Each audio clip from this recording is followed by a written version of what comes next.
And now we would like to welcome Chris Mansky, our author this evening. Chris is a United States Military Academy graduate and left as an Army captain. He founded Mansky Wealth Management in 2012, and his firm has been repeatedly recognized by Financial Advisor magazine as one of the nation's largest investment firms. His thoughts can be seen in the Wall Street Journal, Texas Monthly, Forbes, Yahoo Finance, and many more. He's been a keynote speaker for the AARP, and his team has addressed many major companies like Microsoft, IBM, Exxon, Boeing, and GE. For over 20 years, he has been married to a Texas Aggie. I'm a Red Raider, I'll let that go. Named Jessica, and together they raised $4. So please welcome Chris. All right. Well, it's a really intimate chat here. I don't know if I need the microphone, but it does sound better with the microphone. You can hear me a lot easier. I would like to share with you 3 thoughts from the book, but before I do that, I wanted to first just say thank you so much for being here. You know, it's Thursday night and rush hour traffic, and some of you I know very well. My wife and oldest daughter are here, and some of you I'm meeting for the very first time, and I'm really grateful for the support. It means a lot to me. I've said a couple times to y'all that I've done a lot of signing with the first book and now second book, but never have done a formal bookstore. Hey, hasn't. Never done a formal bookstore, you know, surrounded in this kind of almost like fireside chat environment. And I'm really pleased to be able to share it with you all.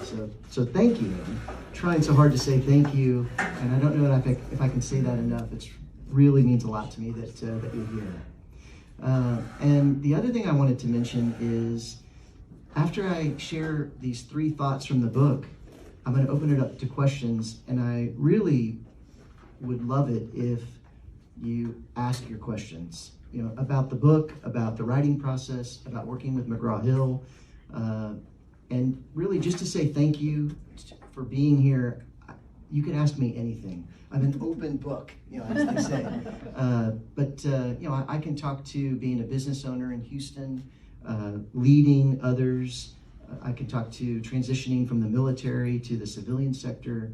I've been married to that poor lady there for almost 25 years, and can talk to really whatever's on your mind that you think that I could address. I'll do my best to honestly do so as a way of saying thank you for your support here tonight.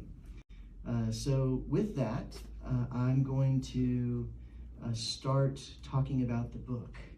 And I've got 3 specific things that I'd like to share with you. And the first is a trick. And the second is a flaw. And the third is an action step. So the book is filled with very specific tricks that the financial industry is pulling over on some of us particularly. Come on in, Carol, really good to see you here. Some of us specifically are being tricked, and then in other cases, it's industry-wide, and every person in this room, if you're involved in some way with banking or with Wall Street, then it's something you should be aware of. And the trick that I'd like to share with you is a very specific one. So it won't touch everyone in this room directly, but it might touch someone that you know. So this particular trick is how the stay-at-home spouse gets tricked in a divorce. So it's usually a very difficult time when a couple decides to pursue a divorce, but it can be particularly painful and fraught with fear for someone who chose to leave the workplace in order to concentrate on managing the household.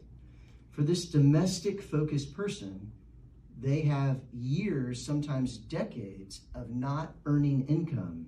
And income is truly the most important thing for them after the divorce is done.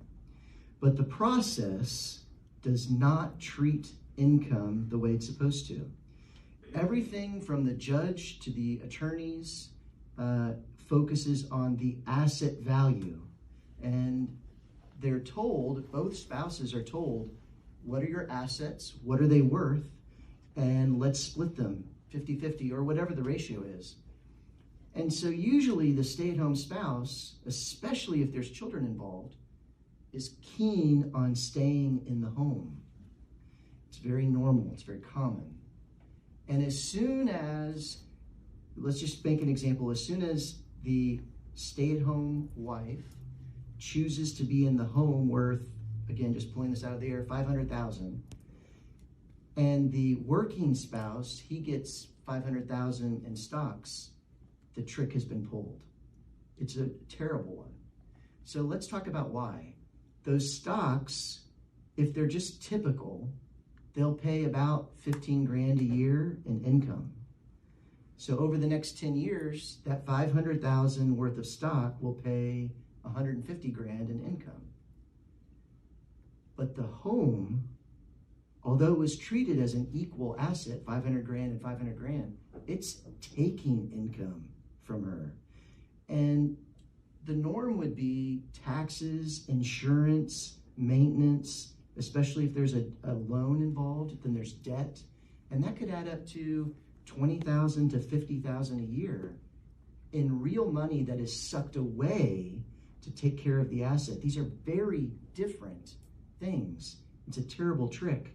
And the way that I describe in the book that this situation could be remedied is if the attorneys, if the judges, if the system would pay attention to income. And all you have to do is add the income in. If the asset creates $150,000 over the next 10 years, let's add that in. So the value of that asset isn't 500 grand, it's 650 grand. And the home is not 500,000 because we're going to take away the cost to maintain it. And actually, over that 10 years, we could say if it was 50 grand a year, the home is valued at zero. Zero compared to 650,000. And that will help to make sure that the negotiation isn't so lopsided. So that's a trick, very specific one, but the book is filled with tricks that are like that. So with that, I'll go to the second of my 3 points, and that is a flaw. So I think one of the reasons that McGraw-Hill published this book is because I'm really exposing a number of very clear, simple flaws in finance in the United States. And some of them are a little convoluted, and it's good to have the book format to allow you to understand the nuance, but some of them are very straightforward. One of the most straightforward ones is what I'm about to talk about now, and that is brokerage firms produce their own statements. And the question that I pose is, didn't we learn anything from Bernie Madoff? We all know that name. So when Bernie Madoff was caught running one of the biggest Ponzi schemes in history, there was a serious lesson to be had. The cornerstone in the arch of Madoff's plots was the fact that he had 2 different authorities combined under one roof. He had authority over the money itself, so he could transfer the funds, he could manage it, invest it. And in addition to that, he had authority over creating the statements, which means that he controlled what the clients could see when it came to their portfolios. And chapter 4 of this book spends a lot of time talking about how the statement is really the only way. When you go online, you look at your portfolio, you don't see the portfolio. You see a statement. It's like this window, and it describes what your portfolio is. It's a lot of power. If Madoff had operated under a system that divided those powers, that Ponzi scheme would have been impossible to achieve. And who doesn't appreciate the separation of powers, the importance of checks and balances, whether it's a question of church and state or the 3 branches of America's federal government? There is systemic strength in certain divisions of power. And this is why auditing firms exist. No one takes the financials of a company seriously unless an unbiased third party takes a look at those numbers. Without an audit from an objective outsider, there really isn't any financial report that is worth looking at. But if you keep your money at a major brokerage firm, you will be looking at a statement that the brokerage itself produced. The Wall Street brokerage has the same two powers as Bernie Madoff because it can manage your money, and it also creates the statement that describes your portfolio to you. It's a serious systemic weakness because this structure makes it easier for them to send us fake statements or at least inaccurate ones. And I'm not suggesting that the large national brokerage firms are defrauding and sending out fake statements. And I have to say that because on podcasts and other media, I get questioned about that. What I am saying is that it's too much power in one place, and it's bound to lead to further scandal and additional crime. Combining the powers of managing and reporting on your portfolio is an unnecessary vulnerability and a serious systemic flaw. And I say unnecessary because there are thousands of fiduciary wealth managers that they separate those two powers. They only can manage the money, and there's an objective third-party firm that sends the reporting and provides online access for you to see it. It's the right way to do it. And that is the flaw, the second of three ideas that I'd wanted to share with you.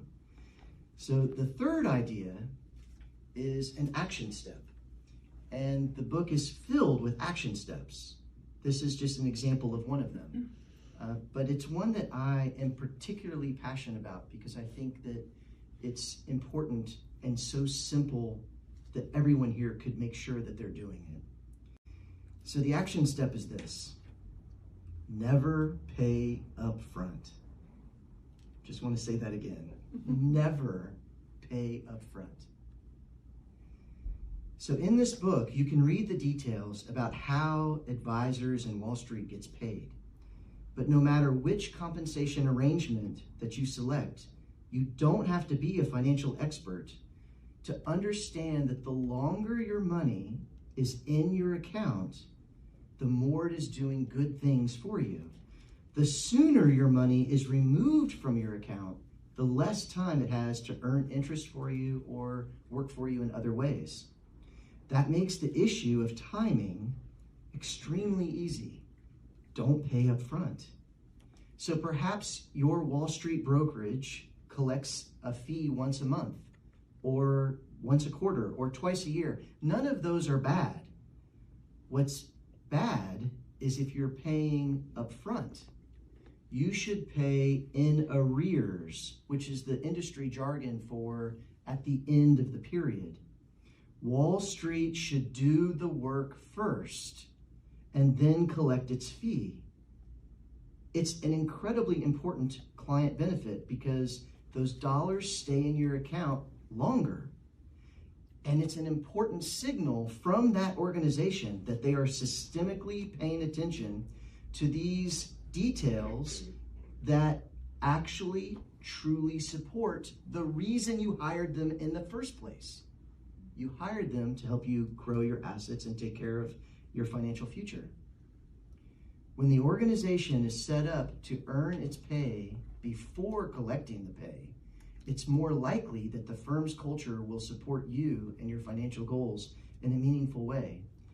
And let's take a moment and look at it from Wall Street's point of view. Thousands of customers across the nation, thousands of different accounts. When they collect at the start of the month, that means that that fee is in their coffers, creating interest income for them. And it doesn't hurt each individual client enough for them to make a stink about it. But if you look at it from Wall Street's point of view, it's millions and millions of dollars that is supposed to be in our pockets and not in theirs. It's worth mentioning to your advisor and demanding a change. So that is the third and final point. It's the action step. And so with that, I have shared with you a few things from the book, and I'd love to open it up to questions. And before I do, I know a couple of you all have walked in while I was talking, so I just would like to say again, I would love to answer any question that you have about the writing process, about the book, about leading people in business here in Houston. I'd also like to mention that as a thank you for being here, if your organization has an event in 2024 that you think having an author signing books at would be useful, please let me know. I'd be glad to support. Or if you have an event or your organization would like a speaker for a luncheon or some sort of activity, the fact that you're here makes me really want to say yes to that. So feel free to let me know, and I'd be glad to say thank you for the time you're spending with me if I can do that for you. And also, we've taken some pictures at the start of the event. Please feel free to take pictures and share. I don't know that tons of people know. I mean, we've got empty chairs here. Tons of people don't know about the book. But if we're all talking about the book and we're saying Wall Street can improve, there are easy, low-hanging fruit items that we can demand and get things to be better. I think that that's a valuable message, and I'd love it if you tag me when you do that, and I can help to amplify it. So with that, any questions at all? I'll kick us off. Okay, so thank you. Trick, flaw, and action step. Thank you for you speaking about this subject matter in very simplistic terms. I appreciate that. My question is, what's the passion? What's driving you to write these books for us? Well, I think that for this book, the main thing is that I've got now almost 25 years of seeing clients, individual people, dealing with these flaws. They sit down and they say, I haven't heard from my advisor, which to me talks to another flaw that is in the book. And I'm nervous about, fill in the blank. It's like, well, they shouldn't be nervous about that, because if this was set up different, that problem is just gone. It's systemically removed. And yet, that problem is still there. And so I think that it comes from day in, day out, bumping into this thinking, why is it like this? Why wouldn't we just change it? And in saying that to you, Jen, I am reminded of a situation from when I was in the military. We had deployed from Germany into Tazar, Hungary for support of an effort in Bosnia. And there was a base there that was just all mud. And the soldiers were coming into this makeshift mess hall covered in mud. And there was mud everywhere. And we had a brand new commander that arrived on scene. And one of the first things he did, like 10 minutes upon arriving, was we have to put down some wood pallets in front of the mess hall so that the mess hall can be a place that's clean. And why didn't we do that before? Why? It was so simple. And I think that, that's what I think McGraw-Hill kept saying to me in my discussions with them is, why isn't this already done? It's so simple. And there was a little bit of back and forth where I had to, show them, look, this isn't just one firm. Every firm charges up front. And anyone that is involved in the investing world is probably going to be dealing with this issue. As an example, and there's quite a few more in the book. Thank you. Thank you for the question. What else? Can you talk a little bit about your philosophical point of view when it comes to Wall Street? I mean, I can't tell if you're really trying to poke the bear or whether or not you're just, part of the club and you're trying to give us a few hints and tips to be able to be better at, dealing with our advisors. So what's your kind of position and point of, now this is book number 2 that's sort of going against a little bit against the Wall Street norm, or what's your overall attempt of what you're trying to do overall, being an author now of 2 books that sort of, highlight some of the challenges that we might have dealing with Wall Street firms?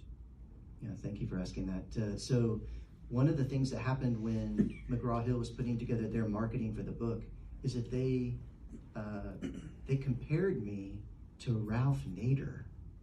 And I was really shocked by that. I don't think that it's an appropriate comparison, because I'm not trying to poke the bear. Mm-hmm. But I am trying to improve the system, because I think that there's a lot of low-hanging fruit that it's just too obvious we need to do better. And I feel encouraged by the fact that in the last, I'll say 12 to 15 years, there's been a dichotomy. There's been a real split on Wall Street.